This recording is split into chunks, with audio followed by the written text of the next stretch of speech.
ที่ได้ตั้งใจเทศกลอนป่านนี้ศรัทธาลับหรือยังหรือกำลังฟังเพลงนี้กันอยู่หนอขอจงตั้งใจฟังให้เพียงพอฟังด้วยหัวใจจดจ่ออย่าท้อและถอยเลย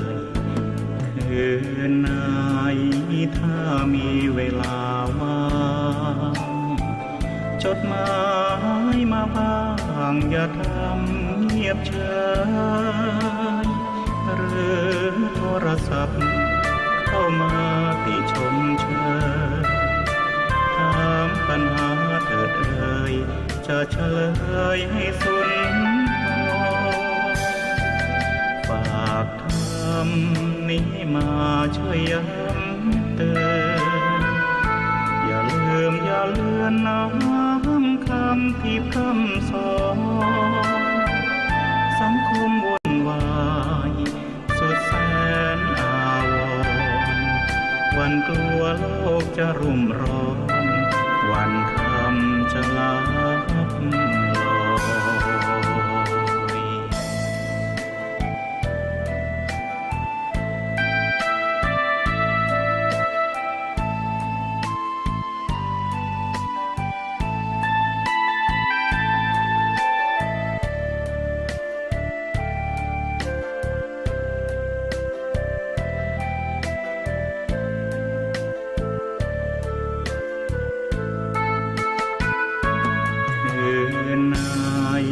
ถ้ามีเวลาว่า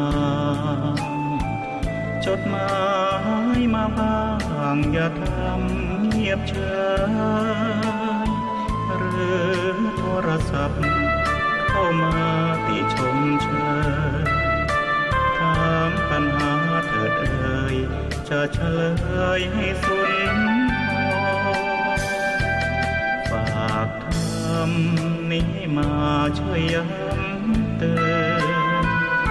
อย่าลืมอย่าเลือนน้ำคำที่พร่ำสอนสังคมวุ่นวายสุดแส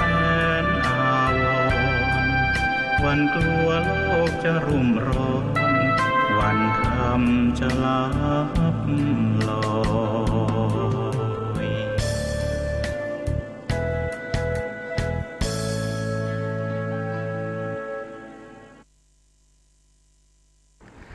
เจริญสุขสาธุชนญาติโยม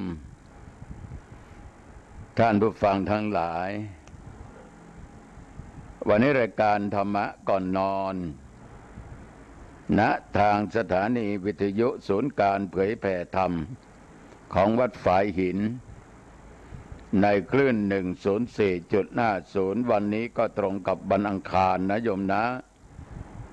ทุกวันอังคารตั้งแต่เวลาเดี๋ยวนี้เป็นต้นไปญาติโยมก็จะได้ฟังธรรมะจากตัวเจ้าวัดหนองตองหางดงจังหวัดเชียงใหม่เป็นรายการธรรมะก่อนนอนดึกอย่างนี้นึกว่าไม่มีใครฟังแต่ก็มีญาติโยมเป็นแฟนพันธุ์แท้ฟังกันอยู่ต้องขอบใจมากๆนะโยมนะที่รู้นี้ก็เพราะว่ามีญาติโยมไปทำบุญที่วัดและโยมก็บอกให้ฟังว่านี่หลวงพ่อฟังหลวงพ่อทุกคืนของวันอังคารนะรายการธรรมะก่อนนอนถ้าเป็นตอนกลางวันนั้นไม่ค่อยได้ฟังเพราะไม่ได้อยู่บ้านก็ฟังตอนกลางคืน4 ทุ่มรายการธรรมะก่อนนอนของหลวงพ่ออาตมาเองก็ดีใจนะเมื่อโยมได้ไปบอกให้รู้ว่ารายการของเรานี้ก็ยังมีญาติโยมคอยรับฟังกันอยู่อีกประการหนึ่งก็ต้องขอบใจต่อทางพระเจ้าหน้าที่และโยมเจ้าหน้าที่ทุกท่านทุกคน ที่ได้เอารายการนี้เป็นสื่อลงไปตาม YouTube ก็มีญาติโยมหลายจังหวัดหลายอำเภอก็ได้โทรมาถามเพราะว่าก็บอกเบอร์โทรไปหลายครั้งในเบอร์โทรมือถือนั้นโยมก็โทรมาถามปัญหาต่างๆไม่ว่าจะอยู่ต่างจังหวัดไกลแสนไกล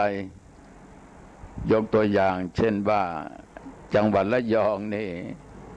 ก็โทรมาที่มือถือนั้นโยมทั้งหลายก็จะบอกให้นะจดได้ก็จดนะโยมนะจำได้ก็จำเอาจำแล้วต้องไปจดเพราะจำอย่างเดียวเดี๋ยวมันก็อดมันจะลืมเบอร์โทรนะพร้อมหรือยัง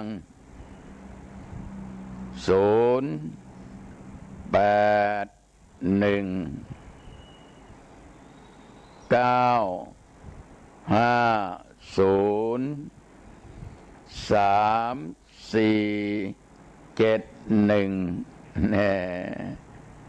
0819503471จำแล้วนะโยม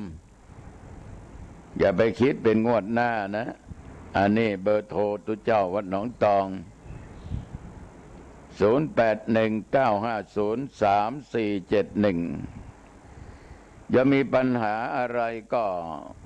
ว่างๆก็ไอโหลโทรไปถามได้นะอาตมาตอบโยมได้ก็จะบอกว่าตอบไม่ได้ก็จะตอบเพราะมันไม่มีอะไรไม่มีใครที่จะรู้อะไรเสียทั้งหมดโยมจะเรียนมาจบชั้นไหนก็ตามปฏิบัติมานานขนาดไหนก็ตามบวชมานานขนาดไหนก็ตามไม่ว่าหญิงไม่ว่าชายและญาติโยมมันจะรู้เสียทั้งหมดเป็นไปไม่ได้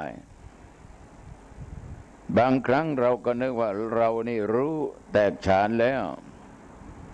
บางทีเด็กอายุ10 กว่าขวบเท่านั้นมันพูดอะไรขึ้นมามันน่าคิดกว่าเราพูดอีกมันยังให้คติให้ความเตือนใจเราก็มีถ้าเรานั้นลดทิฏฐิลดมานะเราก็สามารถจะฟังคำที่เขาพูดได้นี่ญาติโยมทั้งหลายอาตมาเองก็ขอขอบใจต่อโยมนะที่ติดตามฟังรายการนี้คนมีธรรมะมีศีลอยู่ในจิตในใจนั้นเป็นคนสวยคนงามมันจะงามทั้งทางกายทางวาจาและจิตใจคุณค่าของมนุษย์นั้นโยมทั้งหลายมันอยู่ที่การกระทำอยู่ที่การพูดอยู่ที่การคิดแต่การพูดการคิดการกระทำนั้นมันเป็นในทางที่ดีมันก็มีคุณค่าในทางที่ดีแต่หากว่าพูดคิดทำในทางไม่ดีก็มีคุณค่าในทางไม่ดีนะโยมนะฉะนั้นญาติโยมทั้งหลายค่าของคนอยู่ที่ผลของงานไม่ดีก็ค่าไม่ดีงานดีก็เป็นคนมีค่าในทางดีช้างมีค่าที่งาปลามีค่าที่เนื้อเสือมีค่าที่หนังคนดีคนดังต้องมีศีลมีธรรมจึงจะดังดีถ้าไม่มีธรรมไม่มีศีลมันก็ดีไม่ดังคือดังไม่ดีเพราะมันไม่มีศีลไม่มีธรรมคนเราโยมทั้งหลายจะดีหมดก็ยากจะเสียหมดก็ยากมันต้องมีดีและไม่ดีแต่ว่าเราต้องให้มีดีเยอะๆมีดีมากๆให้ไม่ดีมันมีน้อย ความไม่ดีนั่นโยมทั้งหลายพยายามเอาให้มันออกไปให้ได้อย่าให้มันมีอยู่ในจิตในใจเพราะมันเป็นของไม่ดีฉะนั้นสาธุชนญาติโยมฟังแล้วอย่าเพิ่งงงนะอย่าเพิ่งง่วงพูดง่ายๆให้โยมฟังว่าคนที่ทำอะไรก็ดีพูดอะไรก็ดีคิดอะไรก็ดีมันมีคุณค่าคนที่ทำอะไรก็ไม่ดีพูดอะไรก็ไม่ดีคิดอะไรก็ไม่ดีมันไม่มีค่าสู้ช้างยังไม่ได้ค่าของช้างมีที่งาโอ้โหญาติโยมงาช้างนี่คู่หนึ่งหลายพันหลายหมื่นหลายแสนเป็นล้านล้านบาทเพียงแต่งาของช้างนะโยมนะปลาทุกชนิดมีค่ามีราคาอยู่ที่เนื้อของมันปลาจึงมีราคาจึงมีค่าเนื้ออร่อยไม่อร่อยเนื้อมากหรือเนื้อน้อยหนังเป็นเสือเป็นสัตว์ที่ดุร้ายแต่มันมีค่าของมันก็คือหนังเสือฉะนั้นศรัทธาสาธุชนญาติโยมถ้าเป็นคนฆ่าก็คือความดีต้องมีศีลมีธรรมเคยมีญาติโยมหลายท่านหลายคนไปบ่นให้ฟังว่านี่หลวงพ่อฉันนี่ปฏิบัติตามศีลกินตามธรรมปฏิบัติธรรมะมาตลอดฉันก็อยากจะรู้เหมือนกันว่าไอ้ความดีที่ฉันสร้างมาปฏิบัติมาฉันจะถึงนิพพานไหมเนี่ยโอ้โหญาติโยมมาตั้งคำถามอย่างนี้ตัวเจ้าตอบลำบากมากนิพพานนั้นโยมทั้งหลายไม่ต้องไปตั้งในความหวังผลว่ากูต้องถึงนิพพาน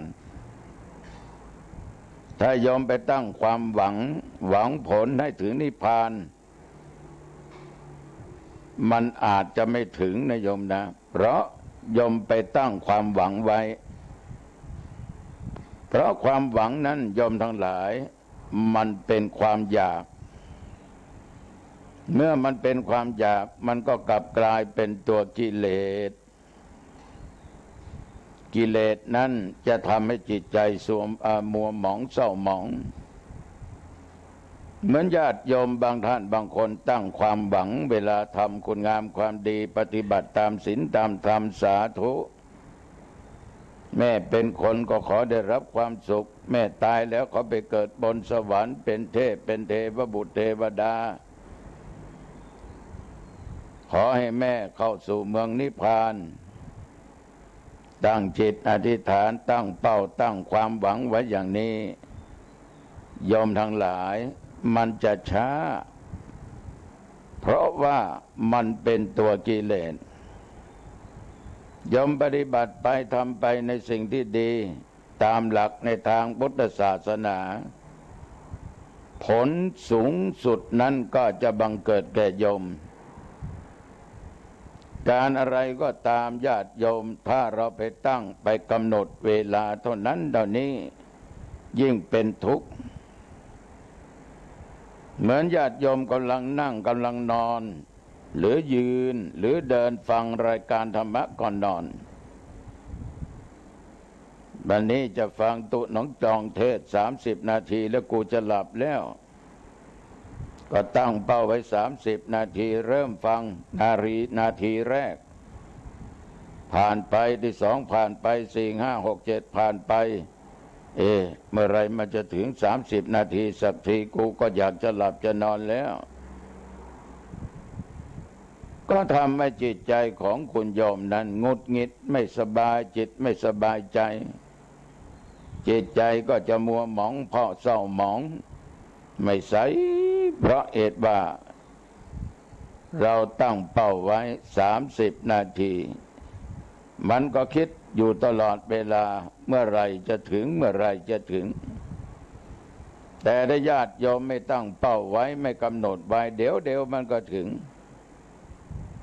เหมือนกับญาติกับโยมบางท่านบางคนมักจะพูดเสมอว่าหลวงพ่อเทศกี่นาทีนะก็บอกว่า1 ชั่วโมง 60 นาทีโยมโอ้โหทำไมมันเร็วจังหลวงพ่อเพิ่งฟังเมื่อกี้นี้จบไปแล้วเพราะเหตุไรโยมทั้งหลายเพราะฟังด้วยความศรัทธาด้วยความตั้งใจแล้วโยมไม่ได้ตั้งเป้าหมายไว้ไม่หวังผลอะไรใดๆทั้งสิ้นนานแต่ดูเหมือนเดี๋ยวก็ถึงเวลาฉะนั้นศรัทธาสาธุชนเรื่องโยมจะไปนิพพานก็ไม่ตั้งเป้าไม่ต้องตั้งความหวังโยมมันไปเองยิ่งโยมเป็นนักปฏิบัตินี่โยมก็รู้ว่าอารมณ์ของมนุษย์ของคนเรานั้นมันไม่เท่ากันแม้แต่อารมณ์ของโยมก็ไม่เหมือนอารมณ์ของตัวเจ้าวัดหนองตองแต่ทีนี้ญาติโยมนักผู้ปฏิบัติมันก็จะผ่านไปเป็นตามขั้นตอนแบ่งเป็นไปตามขั้นตอนโยมจะปฏิบัติตามสติปัฏฐาน4กายเวทนาจิตธรรมโยมไม่ช้าไม่นานสิ่งที่โยมกระทำนั้นโดยโยมไม่ต้องไปตั้งความหวังมันก็จะถึงจุดสุดยอดของมันมีโอกาสญาติโยมทั้งหลายมีโอกาสอาจจะชาตินี้พบนี้ชาติหน้าพบหน้าก็ได้ในเมื่อโยมทั้งหลายนั้นเป็นนักปฏิบัติ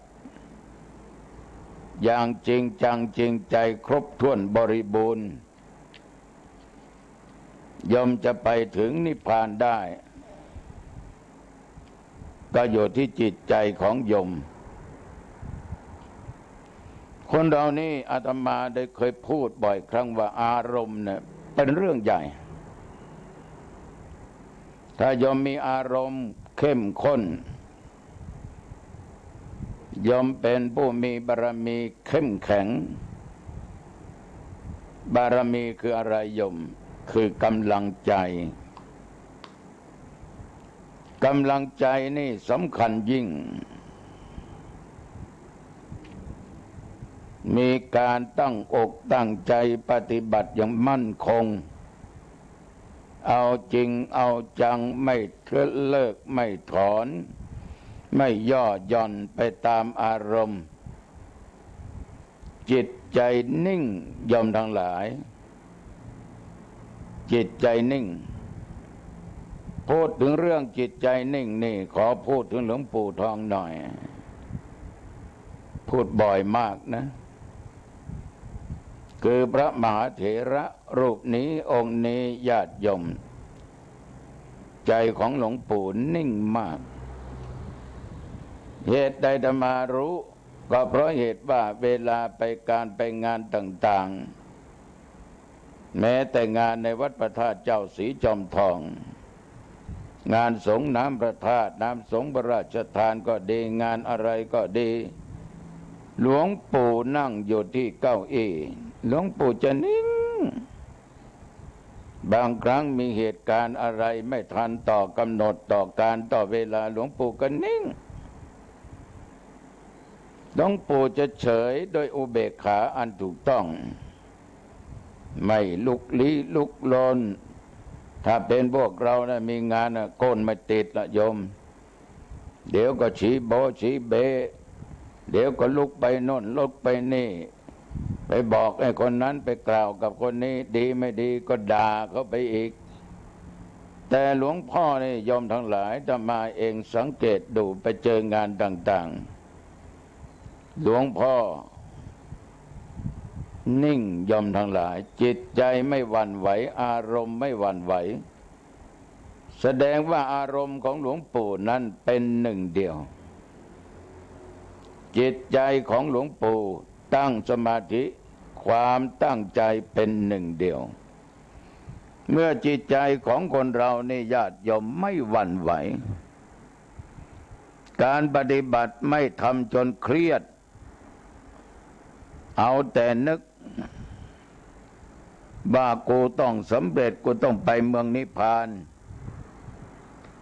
ถ้าญาติโยมกำหนดกฎเกณฑ์นั้นโยมจะกระวนกระวายอย่างนี้ท่านบอกว่าตายจากความเป็นคนก็ยังไม่ถึงนิพพานแต่ว่าคนที่ปฏิบัติตามศีลตามธรรมก็อาจจะไปเกิดเป็นเทวดาเป็นพรหมเมื่อเป็นเทวดาเป็นพรหมญาติโยมเอ้ยก็อาจจะเกิดเป็นมนุษย์ชาติเดียวในชาตินี้ต่อไปเมื่อเป็นมนุษย์ก็อาจจะเป็นพระอรหันต์เมื่อเป็นพระอรหันต์ญาติโยมปฏิบัติดีปฏิบัติชอบหมดแล้วทุกสิ่งทุกอย่างก็จะถึงนิพพานในชาตินี้ได้แต่ทีนี้ท่านก็มีข้อที่ท่านได้กล่าวว่าถ้าบารมีนั้นนะคือกำลังอกกำลังใจนะอยู่ในปานกลางไม่เข้มแข็งเพียงพอทำไปปฏิบัติไปไม่ละแต่การกระทำนั้นโยมอ่อนบ้างเข้มแข็งบ้างอย่างนี้ญาติโยมเกิดเป็นมนุษย์อีกหลายชาติประมาณ2 ชาติ3 ชาติก็ได้จึงจะถึงนิพพานทีนี้ประเภทกำลังใจอ่อนแอทำได้แต่ระยะเวลาการกระทำไม่กระตือรือร้นความกระตือรือร้นนั้นมีน้อยเรียกว่าปล่อยช่างมันเถอะฉันรักษาได้นะรับรองไม่ให้ขาดก็แล้วกันอย่างนี้ท่านบอกว่ามาเกิดเป็นมนุษย์อีก7 ชาติก็จะถึงนิพพานได้เพราะจิตใจไม่ตั้งมั่นอารมณ์แปรปรวนอยู่ตลอดเวลาการถึงนิพพานก็ต้องล่าช้าพี่น้องญาติโยมรวมความเรียกว่าโยมท่านไหนท่านใดนั้นประพฤติปฏิบัติอย่างเข้มแข็งแข็งเปรี้ยอย่างนี้โยมทั้งหลายไปนิพพานเร็วทีนี้ประเภทแข็งบ้างอ่อนบ้างก็จะไปนิพพานช้าไปอีกนิดหนึ่งก็ยิ่งประเภทอ่อนไม่ค่อยจะแข็งแต่ไม่ยอมทิ้งความดีที่ปฏิบัติได้ถ้าเรียกกันตามภาษาชาวบ้านทั่วไปนะโยมนะถึงก็ช่างไม่ถึงก็ช่างอย่างนี้จะถึงช้าแต่ก็ต้องถือว่าเป็นผู้มีโชคดีเหมือนกันหมดโชคดียังไงญาติโยมคือเป็นการงดโทษบาปที่ทำมาแล้วทั้งหมดมีกำลังมุ่งสู่พระนิพพานอย่างแน่นอนถ้ายังไม่ถึงนิพพานไม่ได้แต่เมื่อมาเกิดเป็นคนก็เป็นคนพิเศษหน่อยพิเศษยังไงโยมเป็นผู้หน้าตาดีรูปหล่อรูปสวยโรยทรัพย์นับวิชาเหล่านี้เป็นต้นอยู่เมืองมนุษย์อยู่ในโลกมนุษย์ตายจากการเป็นมนุษย์เป็นคนก็ไปเกิดเป็นเทวดาไปเกิดเป็นนางฟ้าบ้างหรือพระพรหมบ้างต้องถือได้ว่าโชคดีบ้างเป็นอันว่ากรรมฐานก็ดีวิปัสสนาก็ดีถ้าโยมปฏิบัติด้วยตนเองแบบง่ายๆก็สามารถไปถึงนิพพานได้เหมือนกัน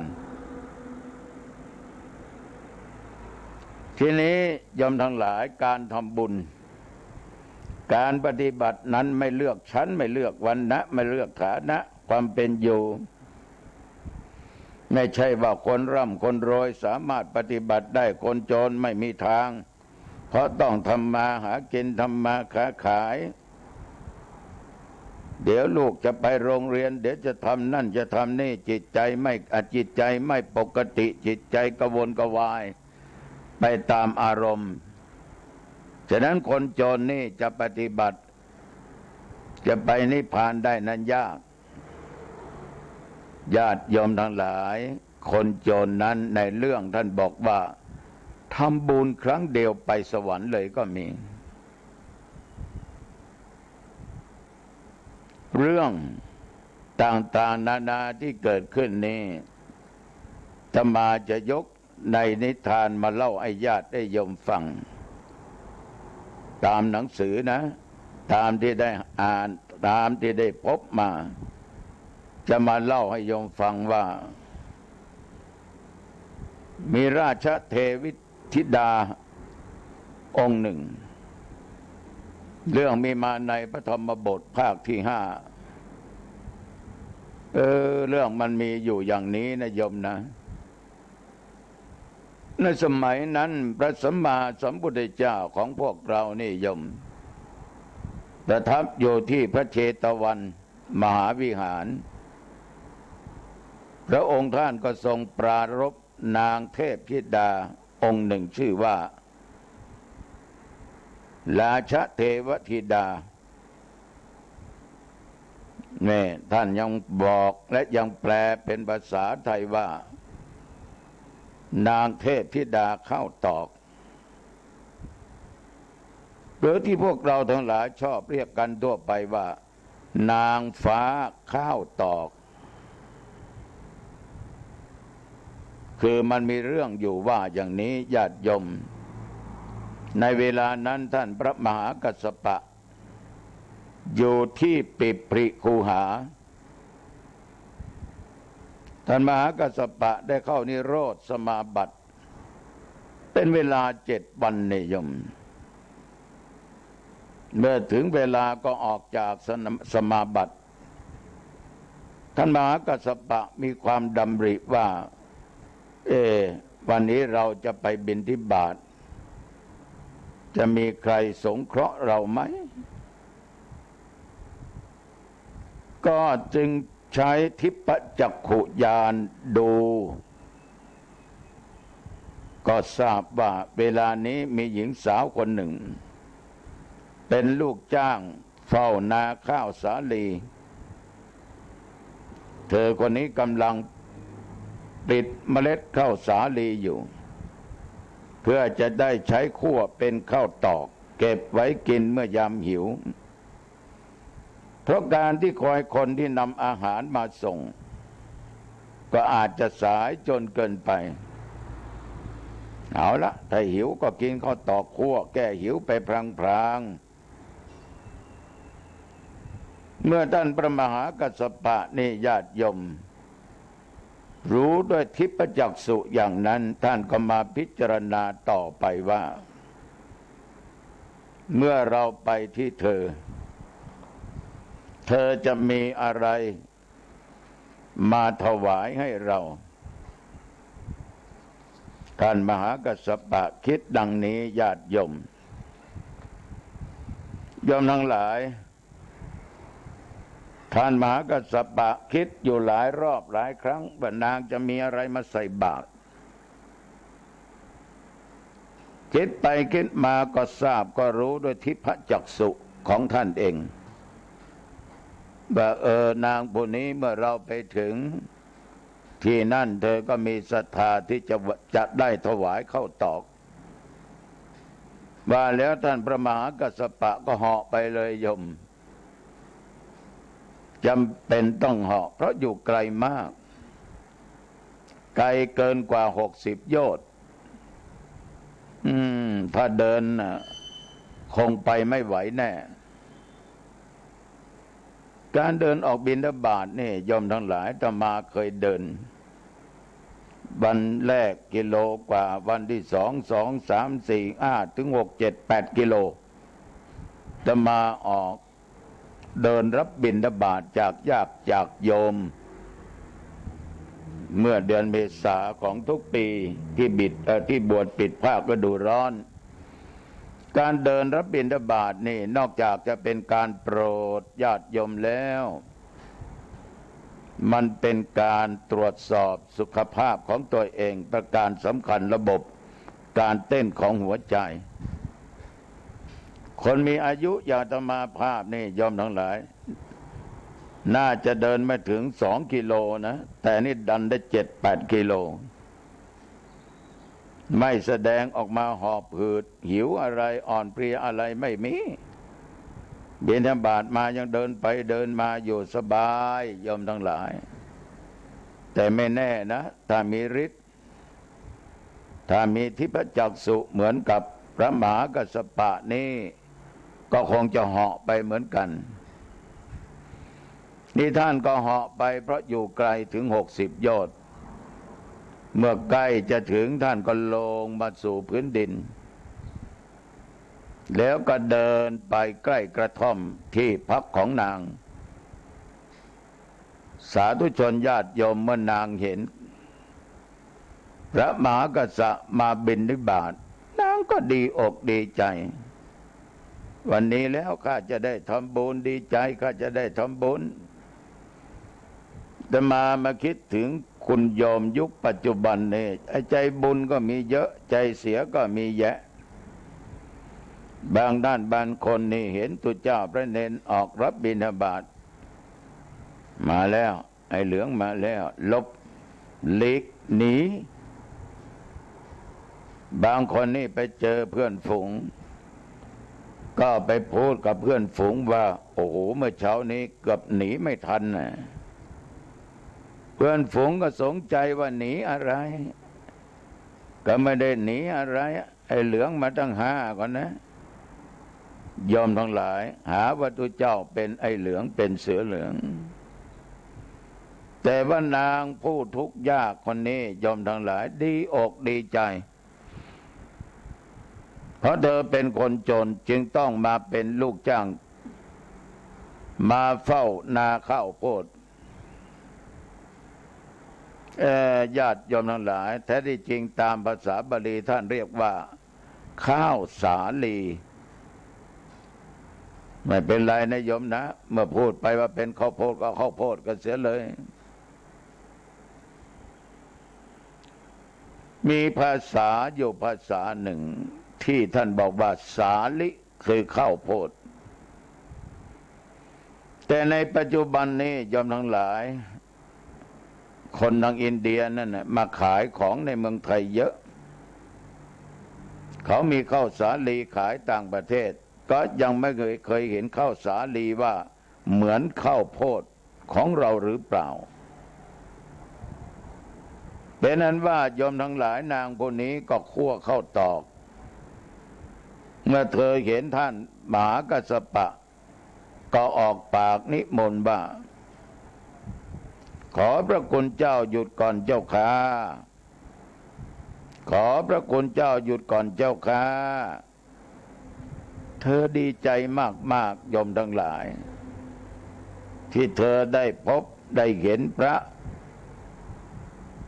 พร้อมทั้งเวลานั้นเธอก็มีข้าวตอกได้เธอเคยคิดอยู่เสมอว่าเมื่อเห็นพระแต่ไม่มีของทำบุญเราเห็นพระแต่เราไม่มีของทำบุญจิตใจนั้นอยากทำบุญบางคราวมีของเพื่อทำบุญแต่ไม่มีพระมาสมัยนั้นญาติโยมพระคงมีน้อยแต่ส่วนมากก็เป็นพระริยะเจ้าเป็นส่วนมากมาคราวนี้นางคนนี้โยมทั้งหลายมีข้าวตอกเมื่อมีพระมาบิณฑบาตท่านหยุดเธอก็นำเอาขันน้ำที่ใส่ข้าวตอกเต็มขันออกไปแล้วนางก็ค่อยๆเกลี่ยข้าวตอกลงในบาตร ของท่านพระมหากัสสปะด้วยความเคารพอ่อนน้อมเมื่อใส่บาตรเสร็จเธอก็นั่งลงพนมมือไหว้ด้วยใจเคารพยิ่งกล่าวคำปรารถนาว่าธรรมใดที่พระคุณเจ้าเห็นแล้วขอฉันเห็นธรรมนั้นด้วยเถิดเจ้าข้าพระมหากัสสปะท่านก็กล่าวว่าเอวังโหตุเธอต้องการอย่างไรขอได้อย่างนั้นสมปรารถนาเถิดญาติโยมหลับหรือยังถ้าไม่หลับก็ฟังต่อนะโยมนะคำว่าธรรมะใดที่พุทธเจ้าที่พระคุณเจ้าเห็นแล้วนั้นคำว่าเห็นนั่นโยมทั้งหลายหมายถึงการบรรลุธรรมเมื่อท่านให้พรแล้วท่านก็กลับเธออาศัยที่ได้ทำบุญสมความตั้งใจมาเป็นปีๆเพิ่งมีโอกาสทำบุญก็คราวนี้แหละแล้วก็เป็นการทำบุญครั้งเดียวในชีวิตทั้งนี้เพราะว่าความโจรมันบังคับนางปลื้มอกปลื้มใจดีอกดีใจมากเลยโยมเมื่อท่านมหากัสสปะกลับไปแล้วด้วยความดีใจและปลื้มใจ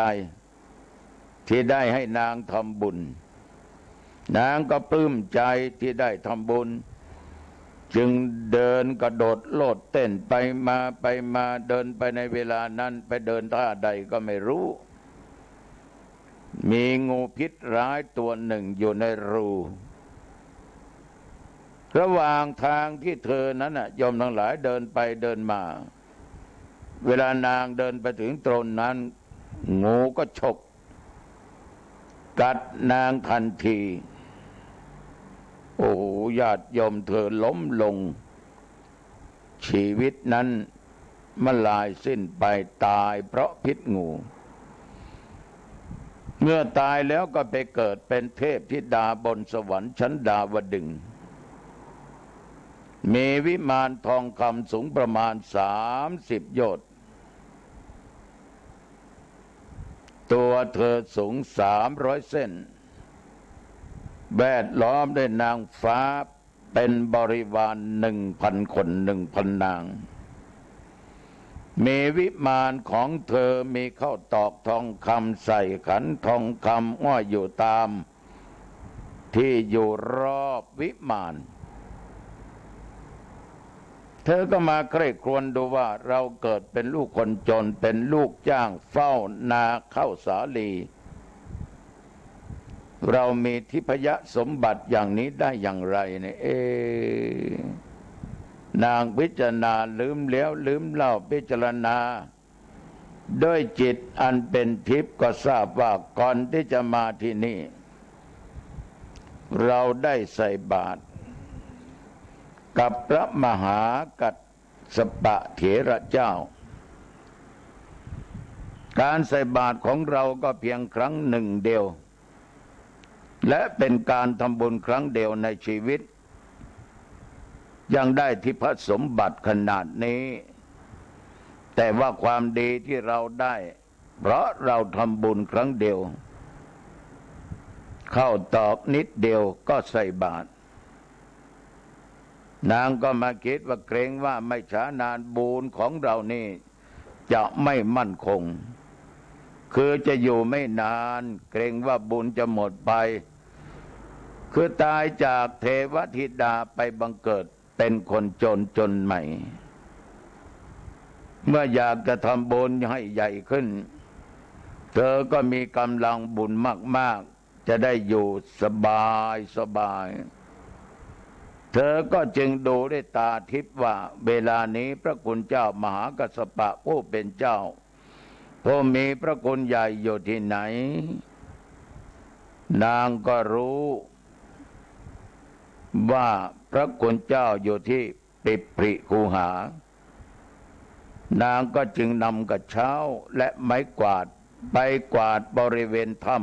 ำของพระมหากัสสปะตั้งแต่เช้ามืด เอาผงและหยากเยื่อออกไปทิ้งเป็นประจำเมื่อพื้นที่สะอาดแล้วก็ปูอาสนะคือที่นั่งฉันข้าวแก่พระมหากัสสปะแล้วนางก็ตั้งขันน้ำสำหรับใช้ไว้เรียบร้อยนางก็กลับไปวิมานทำอยู่อย่างนั้น2 วันศรัทธาสาธุชนญาติโยมทั้งหลายทำอยู่2 วันนะท่านมหากัสสปะได้ยินเสียงกวาดท่านได้ยินท่านก็คิดว่าพระหรือเณรของท่านมากวาดพอถึงวันที่3ท่านก็สงสัยมันเป็นเสียงกวาดของใครเนี่ยของเณรว่าของพระก็จึงออกมาดูพระมหากัสสปะเถระเจ้าเห็นเข้าก็จึงถามว่านั่นใครมาตะกวาดตรงนั้นใครจ้ามากวาดที่นี่เธอก็ตอบว่าราชเทวธิดาเจ้าข้าราชเทวธิดาเจ้าข้าท่านก็พูดว่าทายกทายิกาของฉันดูเหมือนว่าไม่มีคนที่ชื่อนี้เลยนะ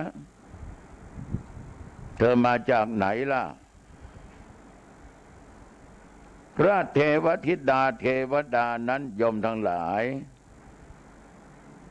ก็กราบเรียนเรื่องที่เธอใส่บาตรตั้งแต่ต้นจนไปเกิดเป็นนางฟ้ากราบเรียนว่าที่มาทำอย่างนี้เพราะบุญที่ทำไว้น้อยฉันอยากได้บุญเยอะๆอยากได้บุญมากๆจึงมาสร้างเสริมบุญอย่างนี้ณสถานที่แห่งนี้วัดแห่งนี้ทำไมไม่ไปกวาดที่วัดหนองตองล่ะจะให้กวาดนะเนี่ยแต่นี่พระมหากัสสปะท่านก็นางราชเทวิธิดาฟังนี่นะบุญของนางนั้นน่ะที่นางสร้างสมไว้มันมีอยู่แล้วแต่ที่นางบอกว่ากลัวมันจะน้อยลงอย่างนี้ก็แล้วกันตั้งแต่นี้เป็นต้นไปนางจะได้มาที่นี่อีกนะเป็นเพราะอะไรพระเจ้าข้าถ้าขืนเธอมาข่าวว่านางฟ้ามากวาดถ้ำจะระเบิดดังไปทั่ว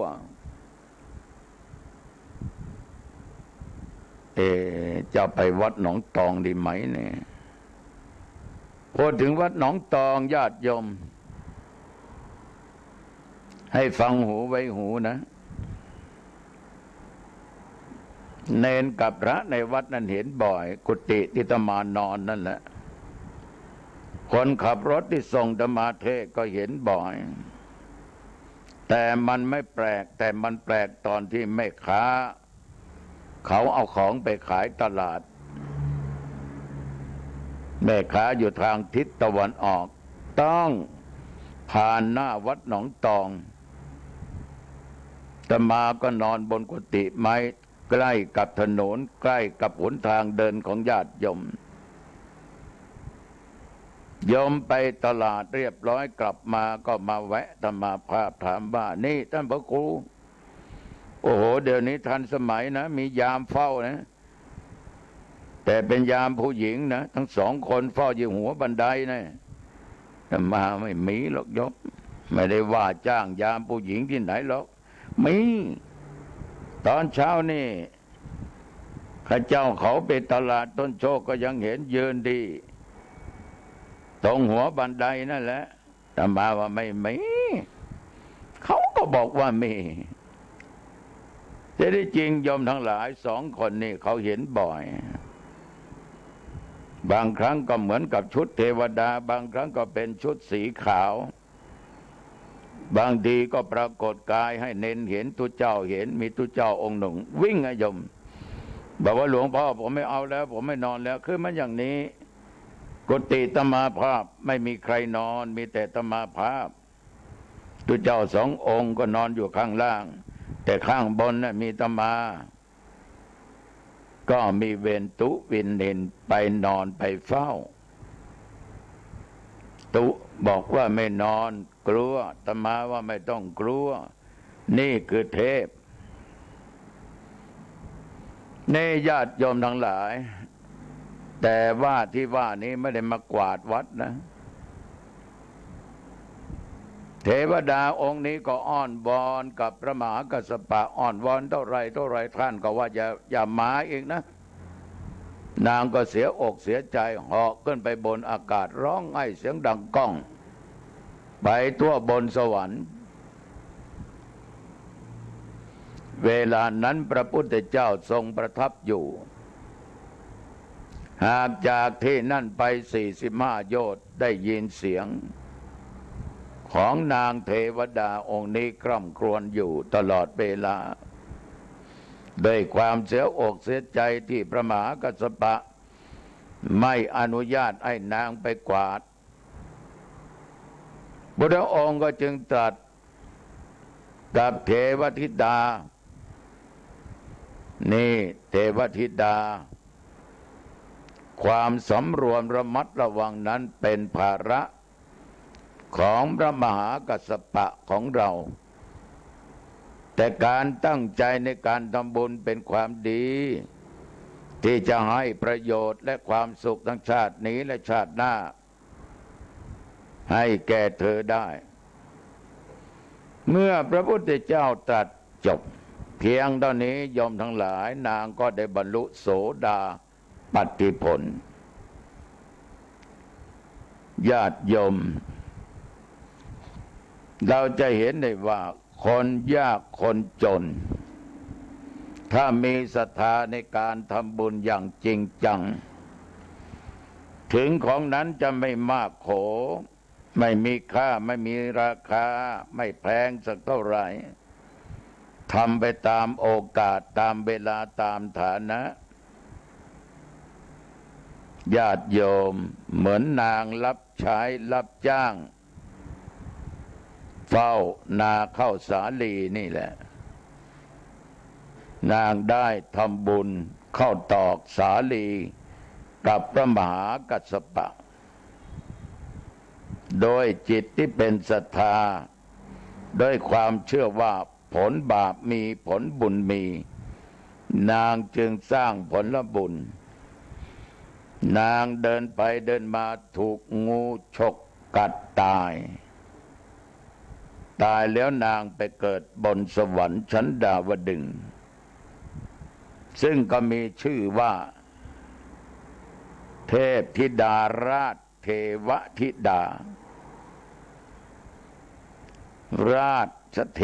วธิดาโยมทั้งหลายจำไว้นะ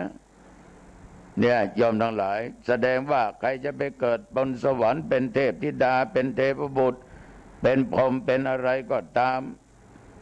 มันไม่อยู่ที่ว่าคนนั้นจะต้องร่ำรวยมั่งมีสีสุขมีเงินมีทองมีข้าวมีของมียศถาบรรดาศักดิ์มีตำแหน่งหน้าที่ย่อมทั้งหลายคนจนไม่หมดสิทธิ์เรื่องบุญเรื่องกุศลนี้เรื่องไปเกิดบนสวรรค์นี้คนมีถ้าไม่ทำดีก็หมดโอกาสคนจนถ้าไม่ทำดีก็หมดโอกาสคนมีคนจนถ้าทำดีมันก็มีโอกาสตายแล้วญาติโยมก็ไปเกิดบนสวรรค์ชั้นฟ้าฉะนั้นญาติโยมเรื่องจะไปนิพพานเมื่อไหร่นั้นอยู่ที่การกระทำอยู่ที่อารมณ์ของโยมถ้าโยมทำอย่างจริงจังจริงใจเปี้ยเลยไม่ขาดไม่ท้อไม่ถอยไม่ตั้งความหวังโยมตายแล้วเกิดมาเป็นมนุษย์ชาติเดียวก็ปฏิบัติไปเป็นพระอรหันต์ก็ถึงนิพพานแต่ถ้าทำบ้างไม่ทำบ้าง ก็อีก3 ปี3 ชาติไม่ใช่3 ปี3 ชาติถ้าว่าทำไปตามอารมณ์ของตัวเองส่วนมากไม่ค่อยทำนะอย่างน้อย5 6 7 ปีอย่างน้อย5 6 7 ชาติโยมก็อาจจะถึงนิพพานได้ฉะนั้นในวันนี้อาตมาภาพขอฝากธรรมะเหล่านี้ให้โยมไปคิดทำอะไรขอให้ทำอย่างจริงจังจริงใจและโยมจะประสบผลสำเร็จในชีวิตเอาละนะญาติโยมนะก่อนจะนอนปิดประตูบ้านปิดประตูเรือนประตูหน้าต่างให้เรียบร้อยถอดปลั๊กไฟนะโยมนะหลังจากอาบน้ำอาบผ้าล้างหน้าแปรงฟันเรียบร้อยฉันอะไรทานอะไรเรียบร้อยเอาห้องพระไม่มีก็เข้าห้องนอนเอาบนเตียงนั่นแหละขอลูกทุกคนกราบพระพุทธเจ้า1 ครั้งกราบพระธรรม1 ครั้งกราบพระสงฆ์1 ครั้งแล้วกราบพ่อกราบแม่ซึ่งท่านทั้งสองเป็นผู้ให้กำเนิดเป็นผู้ให้ชีวิตกราบครั้งที่5กราบถึงคุณครูบาอาจารย์อุปัชฌายะที่สั่งสอนเรามาแล้วโยมก็นั่งสมาธิหลังจากไหว้พระสวดมนต์เรียบร้อยก็นั่งสมาธิกี่นาทีก็ได้ไม่ต้องตั้งเป้าว่าจะต้องเอา20 30ไม่ต้องว่าได้1 2 3 นาทีก็ดีแล้วเรียบร้อยก็ตั้งจิตแผ่เมตตาให้สรรพสัตว์เจ้ากรรมนายเวรถ้าบิดามารดาจากไปก็แผ่เมตตาให้ท่านระยะนี้ก็แผ่เมตตาให้แก่ในหลวงที่ถึงสวรรคตไปให้พระองค์จงไปสู่สวรรคาลัยแผ่เมตตาไปให้เจ้ากรรมนายเวรให้ศัตรูให้สรรพสัตว์ให้สัตว์มนุษย์เทพบุตรเทวดาเรียบร้อยก็หลับนอนลงทบทวนโดยศีล 5ข้อ 1ข้อ 2ข้อ 3ข้อ 4ข้อ 5โอ้โหวันนี้บริบูรณ์ไม่ขาดตกบกพร่องยอมหลับสบายตื่นเช้ามาก็สบายจิตเพราะศีลของโยมบริสุทธิ์ธรรมะก็มีอยู่ในจิตในใจของโยมวันนี้พูดไปพูดมาโยมทั้งหลายเวลาก็ล่วงเลยมาพอสมควรอาตมาขอยุติแค่นี้นะสัพพิติโยวิวัชชตุสัพพะโลโกวินาศตุมาเตภวะตวันตรโยสุขีทีคายุโกภวะอภิวาทานะสีลิสนิจังวุฒาปัจจายโนจัตตารโอธรรมาวัฏันติอายุวโนสุขังพระลังพบกันใหม่อาคารหน้าเจริญพร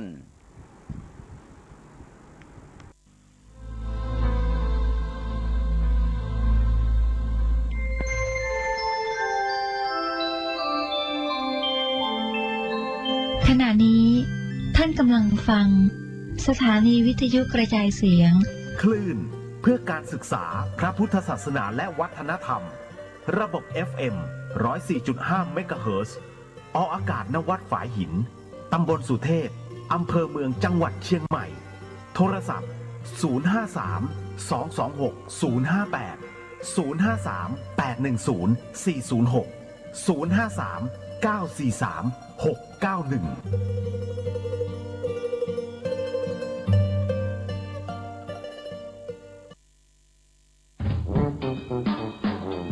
PM เป็นพิษโควิดเป็นภัยใส่ใจสุขภาพวันนี้เสนอตอนเลิกเหล้าเลิกบุหรี่ลดเสี่ยงโควิด -19 ข่าวว่าพบผู้ติดเชื้อโควิด -19 ในช่วงที่ผ่านมาจะเห็นได้ว่าติดมาจากหลากหลายสาเหตุและหนึ่งในนั้นคือติดจากเพื่อนกลุ่มเดียวกันในงานเลี้ยงสังสรรค์อยู่ในพื้นที่ห้องแอร์ที่มีพื้นที่จำกัดสิ่งที่ชัดเจนในครั้งนี้ก็คือมีการดื่มเหล้าแก้วเดียวกันนอกจากนั้นยังมีการใช้สิ่งของร่วมกันอีกด้วยทำให้เกิดการติดโรคพร้อมๆกันมากถึง11คนถือว่าเป็นบทเรียนสำคัญเมื่อป่วยแล้วไม่กักตัวทำให้เพื่อนคนใกล้ชิดติดไปด้วยโดยมีข้อมูลจากองค์การอนามัยโลกระบุว่าการสูบบุหรี่นอกจากจะทำลายปอดแล้ว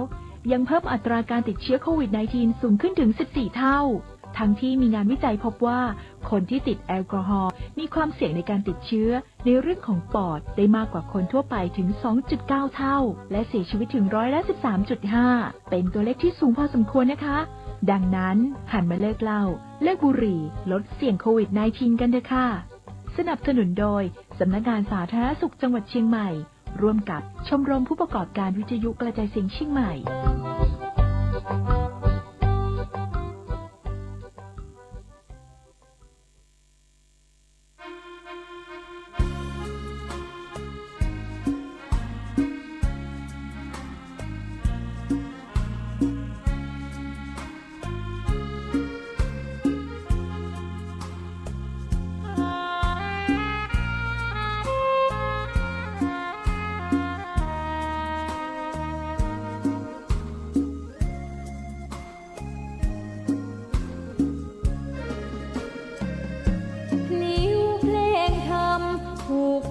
คำเข้าถึงจิตใจ